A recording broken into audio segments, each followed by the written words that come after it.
I'm really big on speaking to men when it comes to mental health because we're the worst at dealing with it. But when you think about the things that we're told at a really young age, of course we're going to struggle with this. Big boys don't cry. Toughen up. Stop being a baby. As men, we're allowed two acceptable emotions, happiness and anger.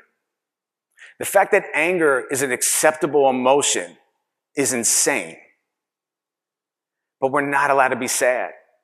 We're not allowed to cry. We're not allowed to talk about our feelings. We are told to shove that down. We never learn how to deal with it and how to process it. We've got to start allowing ourselves to feel these things, and it's okay. It's okay to struggle with our mental health. It's okay to be open and ask for help. I'm going to talk about suicide for a second. And if anybody's going to be triggered, or if anybody's uncomfortable, I want to give you a second to step out. And while we do that, I just want to mention that there is a national suicide prevention mental health crisis hotline, 988. Works just like 911. Put in your phones if you have to, 988. Men are 4 times more likely to die by suicide than women are.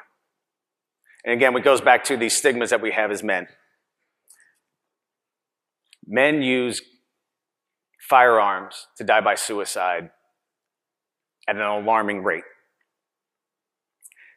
2022, there were 50,000 gun deaths in America. 25,000 of them were suicides.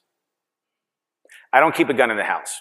I have nothing against guns. I have a gun license. I have a conceal and carry license. But I know that it would take 5 minutes for me to make a horrible decision. I know within 5 minutes, my brain could tell me a lie that I would be better off not being here, that this pain is too much for me to be here, and that I need it to be over with, and for me to go grab a firearm and make a decision that changes not only my life, but the life of everybody that I love. Something that irritates me to no end is when you hear about somebody that died by suicide, and the initial reaction is, man, it's so selfish.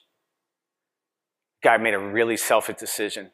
He didn't want to deal with his problems. He wanted to leave it for everybody else. And that may be true. It may absolutely be true, but there are a lot of other factors. A lot of times, people feel as if they're damaging everybody else's lives, that they're hurting the people around them so much that not being here will be helpful, that they're doing so much damage to the people around them that they think they're giving them help by not being here, and they make a decision that affects them and everybody around them greatly. That's a big part of why people make the decision to try to die by suicide. The other part is that it hurts, it's painful, and we want the pain to go away. Just like any other disease, just like any other pain, we don't think it's ever ending and we just want it to stop. In 2020, I became suicidal for the very first time. Now, I had thought about suicide every single day for 30 years. Not that I wanted to do it, not that I thought I was going to do it, I kept it as an option. And I didn't know that was not normal. It became such a habit that I thought about suicide every single day.